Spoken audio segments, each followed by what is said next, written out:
Good afternoon, everyone. I'm Eddie Tan from ESSEC Executive Education.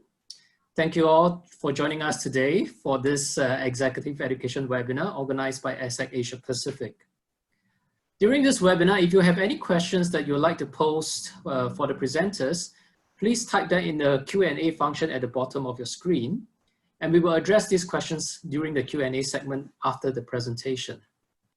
A recording of this webinar will also be made available online on our YouTube channel.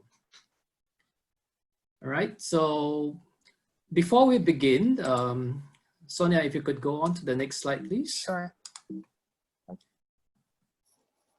right, before we begin, I thought I'll take a minute of your time just to share a little bit more about ESSEC for those of you who may not be familiar with ESSEC. So ESSEC is one of the world's leading business schools, and it was actually established in 1907 in Paris, France. And today, of course, I think we are widely regarded as a leading business school with multiple campuses in Africa, in Asia, and in Europe. Our Asia Pacific campus, of course, is in Singapore, which is where we are actually broadcasting from right now. And one thing that we are quite proud of is the fact that we have always done fairly well in the rankings. And in the most recent Financial Times Executive Education Rankings for 2020, ESSEC was actually ranked as the third best business school for custom programs worldwide, and fifth overall for executive education in general. And that's something that we hold very dearly to our hearts, of course. All right, so enough of the shameless self-promotion. Now I will hand the floor over to Professor Sonja Prokopec from the Marketing Department of ESSEC, who will take us through today's topic, Silver Lining in the Cloud, the opportunities in a post-COVID world for the luxury industry. Sonia, please. Thank you so much, Eddie. So hello, everyone, and thank you very much for joining us today for this webinar. I'll just do a very quick introduction about myself, so you have a better idea of my background. I am a professor of marketing, as Eddie said. I've been with the ESSEC Business School for 13 years now, of which first 9 years I spent in France, and past 3.5, almost 4 years, have been here in Singapore. I'm also in charge of the LVMH chair, which is an elite program which trains young talents in luxury brand management. And here in the Singapore campus, I oversee all luxury activities that we have in Singapore and also in the region. So I also wanted to do a quick overview of what am I going to talk about today. So very quickly, I'm going to speak about ESSEC's expertise in the luxury industry, because this is something very unique that we have a long history in. So I want to give you just a 1 minute of background on that. Then I will speak about the impact that we are seeing today of COVID on the luxury industry. And we will also then look at what are the opportunities that will emerge from this. What is the future, and what are the trends that we anticipate will happen in the next several years. So starting off with the agenda, just a little bit about our background. So we have a very unique advantage that this is luxury industry is really related to something we have done now for 30 plus years. So it is really within our DNA. We were the first school worldwide to ever create a program in partnership with the LVMH group in 1991 that trains young talents to work in the luxury industry and to have a career in it. So after LVMH chair, we have also opened other programs with a focus or either in a track or in a specialization to focus on the luxury, including, for example, our global MBA program, which has been in existence in 1995, as well as, for example, our Master in Marketing and Digital Business, which we have also focused on luxury and which we also have in our Singapore campus.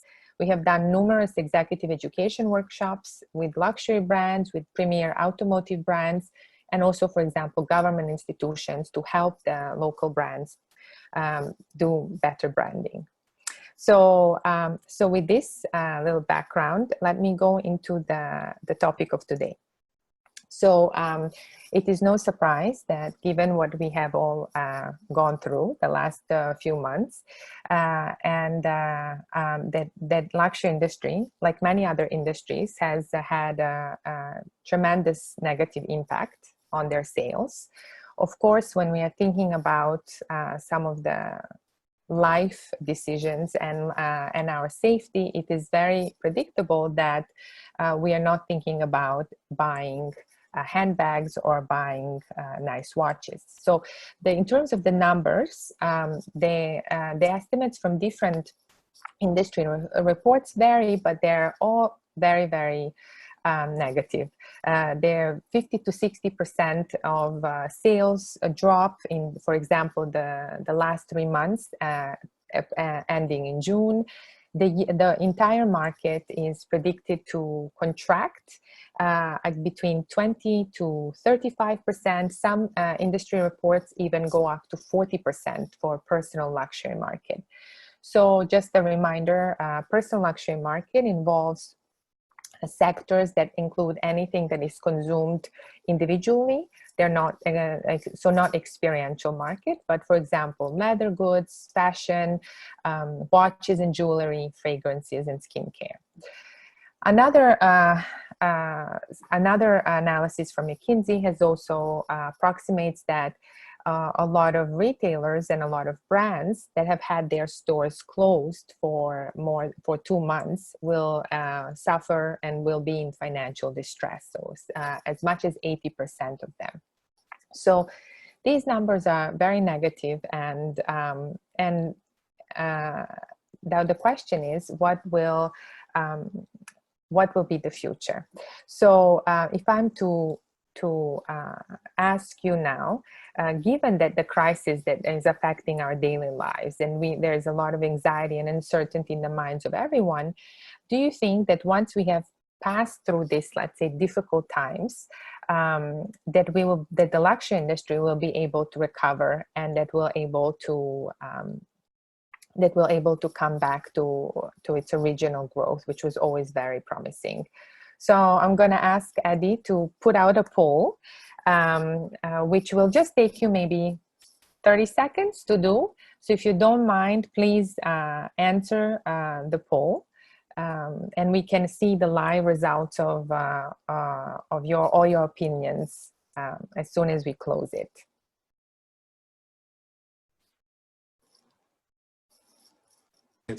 The poll has already been launched, so you should be able to vote on the screen directly.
All right, we'll give another 30 seconds for the rest of you who haven't voted to please put in your thoughts with response to those questions, and then we'll collate the results.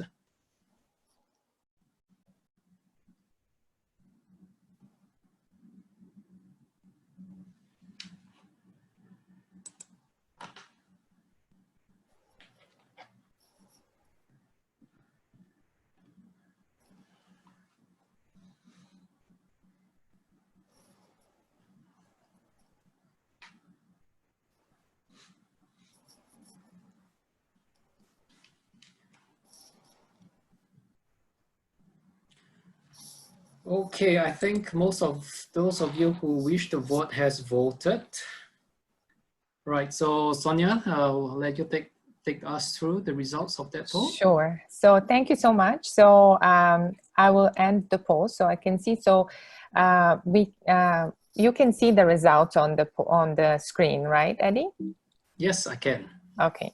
So we are seeing that actually most of you believe that there will be at least moderate, but most of you believe there will be severe financial impact or has affected your business severely. And that it will take the luxury industry about, so 80% think 1 to 3 years to recover, which is actually a lot of industry reports agree with this.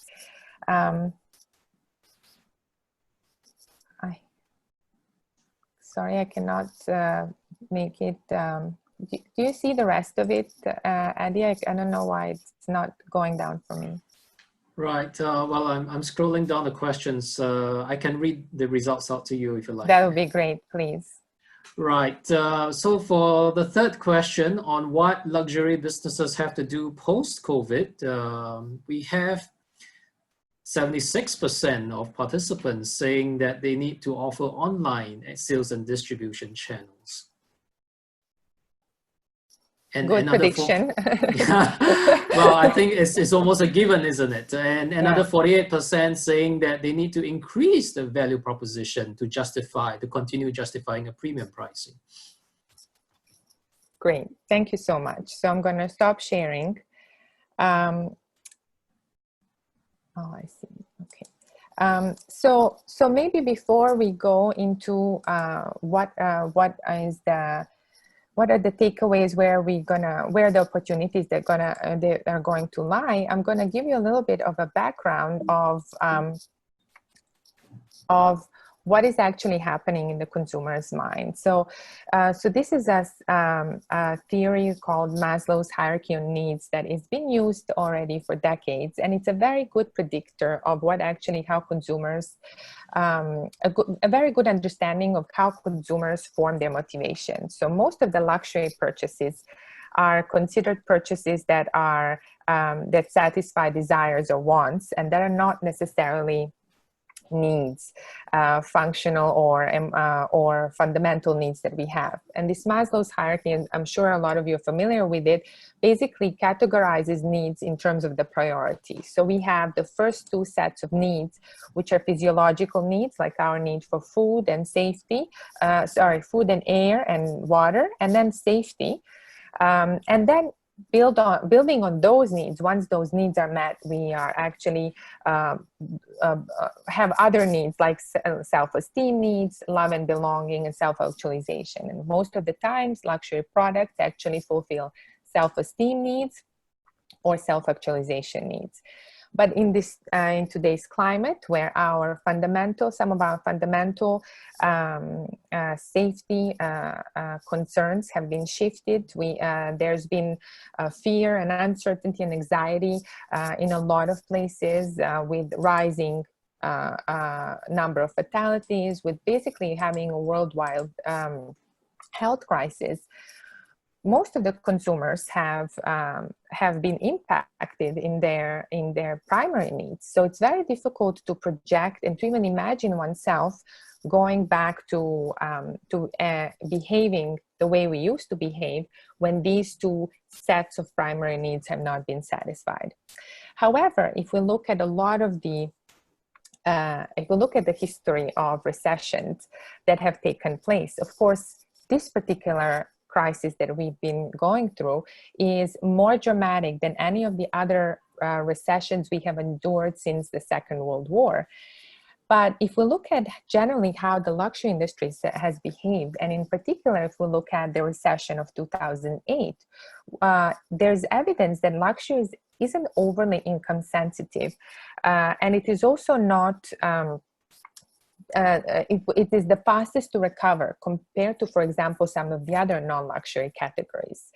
The reason for that is that, as I mentioned before, luxury products are not bought or purchased because they satisfy some functional needs. they are really purchased because of this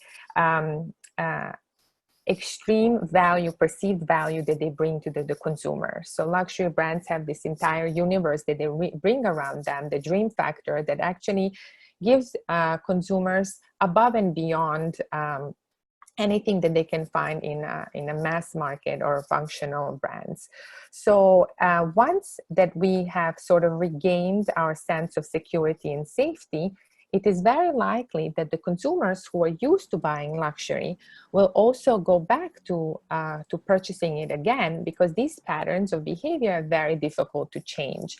And if they do change drastically, they're not necessarily going to change for a massive number of consumers. Of course, this is individual behavior, but we're also talking about groups or general trends that we are seeing. And some of the evidence we're already seeing, for example, in China, which has been the first market to open up after a lockdown, we are seeing positive results, such as, for example, Tesla having increase in sales in the month of March of 450%, where the month to month, where the rest of the car market plummeted. Of course, you might be aware of the stunning results that the Hermes flagship store in Guangzhou had first day after opening of the lockdown, where they have had $2.7 million in sales. LVMH has reported also 50% increase for some of their top brands in sales in April. And even more surprisingly, Cruise Compete, which is an online booking platform for cruises, has shown 40% increase in comparison to the bookings that they've had in 2019 for cruises in 2021. And this is, even with all the negative press that they've had with the spread of COVID on the cruise ships, these are already interesting indicators. So now, fundamentally, as I mentioned before, it is this extremely efficient brand management that a lot of luxury brands manage to do in creation of these very desirable universes that are built around the brands. So it is something very different in the way the luxury brand management is practiced, because luxury brands, especially, of course, most of the luxury brands, but not necessarily all, have managed to build very, very strong desire for their products that is very powerful in drawing the consumers back into the fold. This desire is created, there's actually quite a few steps, but fundamentally it is created by building a unique and rich DNA, which builds a unique positioning for the brand that is not necessarily based on comparison to other brands, but just really uniquely sets a unique positioning on its own. And that unique positioning is represented through an iconic set of visual codes, as well as through very, very powerful storytelling. So if you're interested in these types of topics, or if you think you could benefit from learning more about luxury brand management, we have a workshop that we are going to be running in July that will be on this topic. So looking at what are the trends and what are we going to be seeing. So there's quite a number of things, of predictions, but if I wanted to really sum it up into sort of the major things that we're going to be seeing in terms of the changes. So what you'll see is that if you have been following luxury industry at all, that some of these behaviors, there were already indications or indicators that these behaviors were already starting to happen with the luxury consumers. And what COVID-19 has basically done is has accelerated these trends to be here today already. So one of them, for obvious reasons, for restriction of global travel, is the fact that luxury consumers, who are known to be global trotters, travelers, and actually where 20 to 30% of the industry revenues are generated by consumers who travel and buy their purchases, luxury purchases outside of their home. Now they're going to be basically, in a way, stuck to buy more at home. So so especially, for example, we're going to be seeing this in mainland China, which there has been already a trend of shifting the consumption back to buy locally through other initiatives that have taken place, like price harmonization, lower taxes, and so on. But now there's going to be a lot more purchasing happening at home and locally, as well as for other markets as well. So brands will need to think about and really engage with their local customers by creating more local experiences, by engaging with them in digital and omni-channel ways, much more than they've done before. And also to consider looking into second and third tier cities, because now those consumers will be also more likely to be buying at home rather than going to the either first tier cities or traveling abroad. In terms of the channels, as you have indicated so well in your poll, and luxury industry has struggled for a long time to accept that digital is the reality of consumption patterns of today, especially when we are talking about millennials and Generation Z consumers. But what's interesting is what COVID has actually done is that it has pushed also older generations to be more digital. So you'll see, for example, that 13% of the European consumers have, for the first time during the crisis, browsed online e-tailers and started to engage with those brands. Also, I'll show you a graph and then I'll go back to my previous slide. This is an interesting graph that shows that what has happened in China with e-commerce. So this is not specifically to luxury, but general e-commerce. But it's showing actually that e-commerce has shifted.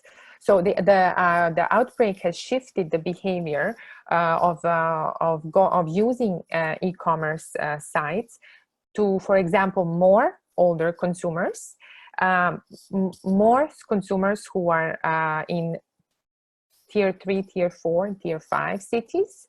And of course, during the crisis, as we already covered, more of the consumption that was happening online wasn't necessarily in the high-priced items, but more in the low-priced items, which is what we expect. So, going back to the previous slide, brands that will need very quickly to find digital innovative ways to engage with the customers and to improve their channels of communication digitally. Some brands are testing, for example, some new ways that they've not necessarily utilized before, and they're finding very positive results. Like, for example, Nike has engaged with bloggers that were live streaming on Taobao, and they have seen big 35% increase in digital sales.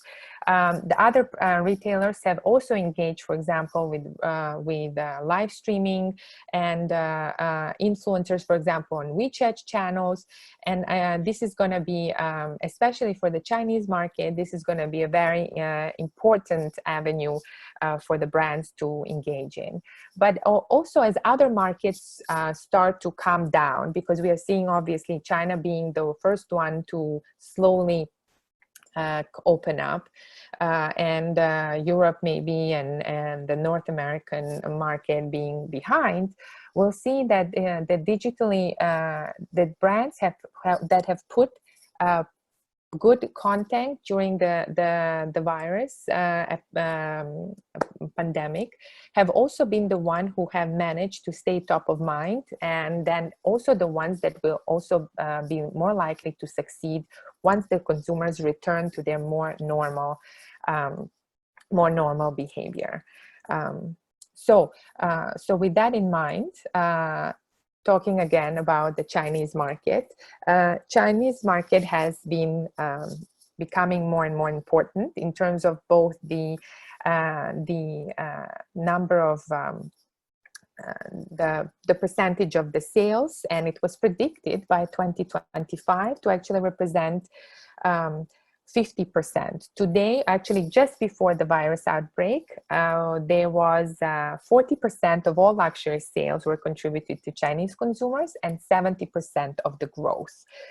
But also what's interesting is that this is the first market to show signs of recovery. It is still very early to say conclusively, because we need to obviously have more information, more months need to pass, more sales figures. But it is also seems to be a market that where the consumer confidence has started to return rather quickly. This is less likely to happen in markets like North America, which is suffering from currently other issues as well as, for example, in Europe. So, we are going to see actually that because of this, Chinese luxury consumers will already this year contribute to close to 50%, basically because other consumers will lag behind from other parts of the world, other geographies. So they're more likely to start buying again. They're also, again, as I mentioned before, more likely to start purchasing within their country, and a lot of luxury is, again, the growth is not necessarily driven by the repeat business, but it is driven by first-time purchasers. So this is why the importance of the third tier and fourth tier and fifth tier cities also comes into play. And finally, in terms of the branding element, this has been, the trend of the importance of, for example, sustainability, authenticity, transparency. This has already been all there for some time, but now this will even more intensify. So the consumers will also want to make more smart choices, maybe fewer choices, but are considered better investment. So in a way, I think this will, as we will see some of the behaviors engaged that are quite similar to what has happened the post-2008 recession, where we saw a real shift from very excessive to more classic, to more subtle luxury, so to speak.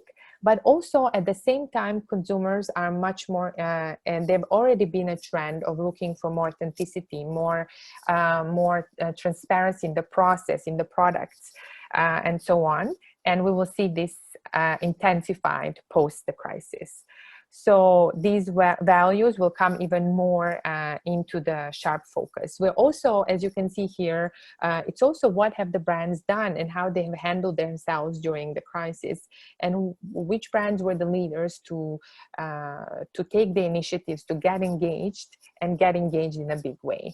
The expectations from brands today has changed dramatically. So they're really expected to take a stand and have integrity in much more than just, integrity in their operations, but integrity as being part of the society we live in.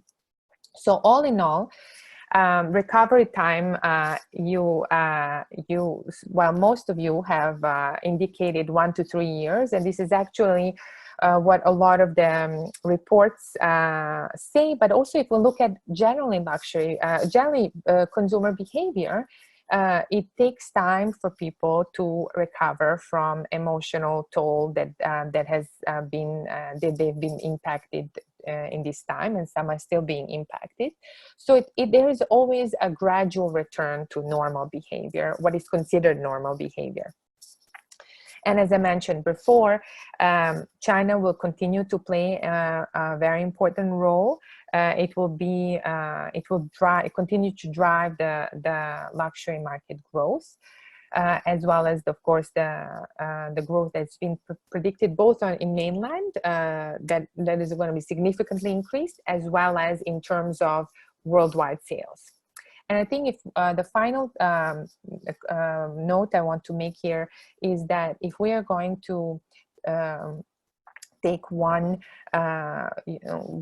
besides obviously some of the good elements that have come out of this and the potentials that the brands will be able to, the potentials that will come out of this, I think that the fact that innovation has been scaled up along the entire value chain, whether it has to do with, where do the products come from, engaging in more sustainable practices, or in, for example, reducing waste, or in the way that supply chains managed, and trying to incorporate some of the digital technology into improving all these processes, that has been extremely augmented and intensified during this process and is here to stay. So with this, thank you very much for your attention. I think we can, I saw a couple of hands up. Sorry, I did not answer them right away, but I'll be happy to answer them now. Right, thank you, Professor Sonia, for that insightful presentation. I'd like to now encourage all the participants to please send in your questions, as I mentioned, using the Q&A function that you see at the bottom of the screen. And before we start taking those questions, Sonia, I actually have a burning question, if you like. And Sure. It's my understanding, of course, that I think in the early days of the outbreak in Europe, we've seen some of the luxury brands adjusting their production, shifting their production from producing luxury goods to actually producing face masks. And I personally found that pretty interesting. And obviously, I think there is an element of wanting to be a good corporate citizen in doing that. Do you really think that, in your professional opinion, do you think that that would necessarily have an impact on consumers towards their perception of these brands in that sense? Well, so consumers vary in their, in the consumer behavior in different markets varies a lot. So there are markets where this type of behavior is extremely important. So for example, we can see that it has had a tremendous impact, for example, on the goodwill the consumers hold towards brands in Europe. And we some of it also in North America. But I think that the expectations of consumers from what the brands should do really varies from market to market. So I think that you are not, with those types of practices, you are going to be satisfying certain portion of consumers, but some might not consider it very big deal. But I think fundamentally you need to be, well, there's the element of corporate social responsibility, but there's also the element of the fact that that today this is an expectation from a lot of consumers. So you need to be active in that regard. Right. Okay, thank you for that. So now let's start taking the questions from the floor. Right. There is a question from Mars Lee. Do you think, okay, I'm going to read out the question to you so that it's easier for you, and you can just focus on answering the question. Mars is asking, do you think it may be harder for consumers outside China to accept online sales, given things like consumer behavior, logistics, and quality assurance measures? And how do you actually convince consumers, I'm assuming in these other markets, to accept purchasing digitally for luxury goods? So there's a lot of growth globally in terms of luxury e-commerce. So of course, I think the Asian consumers, not necessarily in all markets, but especially in China, are very digitally savvy. But they also, for example, are not that forward in terms of, they prefer to have their experiences with the products. So you see that actually the biggest market for luxury e-commerce is the US market. The US market, if we look at all the luxury e-commerce platforms like Farfetch, like Net-a-Porter, like Matches Fashion, like My Theresa, that 30% of their sales come from the US market. I think there's a lot of potential and consumer behavior will change. But in terms of the being comfortable with the e-commerce portion of, of buying the luxury products without necessarily having the nice retail experience, actually the US consumers are the biggest market.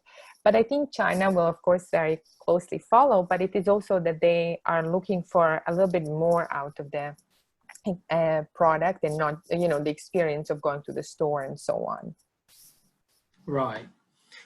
Okay, let's take the next question. This question, there are a few questions which are quite similar, so I will just take one of them. Jacob is asking, how do you see the luxury food markets panning out? Example, premium chocolates and gifting. And there are other similar questions. So essentially the questions, some of these questions revolve around which segment of luxury is expected to recover first. Oh, that's a very interesting question. So I've actually done a lot of work with luxury food and luxury wine, and I love this segment because this is a segment, this is experiential.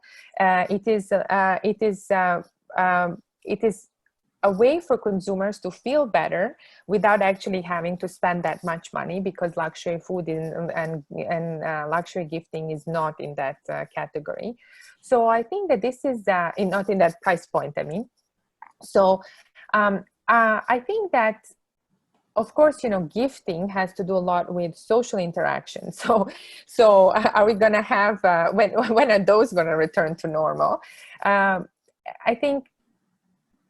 think that luxury food and luxury, luxury food, I think is, as long as our behaviors in terms of socializing is returns to what would be close to a normal behavior, I think those are probably some of the first things that will come back, because maybe you're not as comfortable yet to buy high-priced items, but it is a little bit of a beautiful product that is nicely wrapped, that is that is either for you or to be given, that you can still spoil yourself with. But that's given that our general behavior has sort of normalized. Right. Well, for Harish and Ping, I hope that also answers your questions, because essentially I think your questions are quite similar as well. Right. Okay, the next question I have is from Ishmael. He would like to know, after COVID, when consumers will try to limit interaction or, in his words, physically connect with people, clients will not enjoy spending time in stores to select products. So I think what Ishmael is trying to ask is that, given that people are trying to practice safe distancing and all that, what therefore would be the challenge in actually selling through your traditional brick and mortar channels in that sense? Yeah, so this is a very good question also, because there's been, I think that there's going to be a hesitation for sure of going back into the stores. Of course, I think luxury stores, and another thing is that I think as we're becoming, especially you can see this among the millennials, that, traditional ways of selling is something that does not interest them. And this has been absolutely the case before the crisis happened. So it is even more likely to continue. But what a lot of luxury brands were able to do was to get them back into the store through, for example, unique experiences, pop-up shops, and so on. So I think as long as the way well, first of all, there has to be a good motivation why you would go to the store. Just to go to the store to see the product and engage in traditional, transaction and get your bag and walk out. That's kind of not really in the line with what the consumers are looking for anymore. You might still see this works in some more conservative markets, but if we look at the markets that have evolved the most, this is not going to be sufficient. So there has to be a good reason to go. And of course, the brands need to also consider this element now, that you have to feel safe in the store, and you have to feel like you are not going to be close to people, that they're not going to be these kind of queues and so on. So those are going to be things that brands will have to consider. But I think that for traditional retail for sure is showing not to be doing very well for quite a number of years. But that has been one of the reasons why some of the luxury brands have been doing well, and the retail has still plays an important part, is because it's much more than just a transaction. It is an experience. So that's what I think is going to be, once we are back to, normal, this is going to become important again. Right. Okay, we only have 3 minutes left on this webinar, so we'll have to take the last 2 questions. Okay, I have a question from Nicholas, who's asking, luxury sales is definitely or certainly going to be affected for the next 3 years. And do you foresee an increase in the gray market, since brands will still need to meet their financial KPI? And I think someone else was also asking about gray market as well. Well, okay, so gray markets are very detrimental to brand building. They're strong brands, and brands that have been able to build strong, desirable brands actually control gray markets for this particular reason.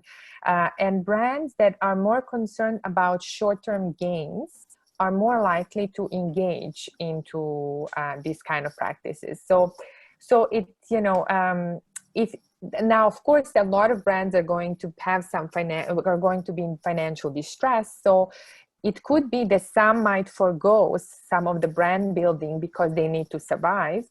But in the long term, this can be damaging to their brands, right? So that would be my, I guess, short answer for that question. Right. Thank you. Okay, so just time for one last question, unfortunately. And for the others who have also posed questions, please do not be disappointed. We will still address your questions separately after the webinar, and we'll send our responses to you after this. And let me see, I think I'll take this last question from Mink, right? She's asking, as luxury purchasers are very much dependent on the whole experience, well, in a way, I think this question had actually been addressed somewhat. How can you replicate that via e-commerce? I mean, that's always a perennial challenge, right? I mean, obviously you can't physically touch the product and feel and smell the product. So that has always been the challenge with online retailing, but, especially even more so for luxury products. So, do you have a solution for that? Well, so this has been, I think, a challenge that a lot of luxury brands have been struggling with for years, and maybe one of the reasons why they were so resistant to go into the digital channels in the first place. But we are seeing that that consumers don't, they don't find the act of purchasing necessarily always have to be experiential. So I think it's more related to having an experience with the brand, but that experience with the brand doesn't necessarily need to be tied to a transaction. So for example, if there's an exceptional pop-up, I might go there and I might enjoy their pop-up, but if I want to buy something, I might go on an online platform and just purchase it without necessarily needing to have it always tied together. Of course, this takes into consideration that these are repeat customers and they are part of the luxury universe. For first-timers or second-timers, experience is always important. So they might not ever go online for those first several experiences. But digital channels today, I cannot say that there are any exceptional ones. If you think about exceptional, you think about seamlessness. You think about, the fact that there is there's a seamless way to interact with the website, that there is a seamless omni-channel, between what is offered in a store and what is offered in online, that there's a very easy return policy. So these are kind of the basics, but you'll see that there are actually not a lot of luxury brands that do them individually. They might do them through a platform or site like Net-a-Porter or other ones I mentioned, My Teresa and so on. And if we are to talk about a little bit about the digital ways, you know, this is where I think that the testing of this live streaming is coming in, even though some traditional luxury experts would probably, you know, frown upon them and think they're horrible and nothing to do with luxury. It is, you know, it is what the consumers today are also in some markets very open to see. So I think it's we're going to see, I think, a lot of involvement in the digital channels in the future, and maybe also as some of the technologies become more easy to use. So far, a lot of them have been used in a gimmicky ways, you know, so like VR and so on. And maybe there'll be some development there which will make exceptional some of these online purchasing journeys. Right. Well, I totally agree in the sense that I think the world has, you know, become totally digitalized in that sense. So it's no longer a question of whether we should go digital, but we must go digital. And I think the sooner companies come to that realization, the better it is for themselves. And on that note, thank you, Professor Sonja Prokopec, for actually what I found to be a very inspirational talk. Because I think amidst all the gloom and doom out there is you know, I think quite heartening to know that it will not be like this forever. And there are strategies that companies and businesses can employ to mitigate some of these you know, measures that we have in place right now. I also would like to thank all the participants for joining us this afternoon. And I apologize again for those whose questions we were not able to address today. Which we will follow up after the webinar. And Professor Sonia, if you could just move to the final slide there. Oh, sure, sorry. Oh, the next one, yes. Yeah. Right, so for those of you who have questions that you may not have asked earlier, you can please get in touch with us at the email address shown on that slide on your screen, or visit our website if you'd like to find out more about ESSEC Asia Pacific. Right. And on that note, I thank you once again for joining us for this executive education webinar today. Thank you, Professor Sonia, as well. Take care and stay safe, everyone. Thank you very much, everyone. Stay safe. Bye. All right. See you all.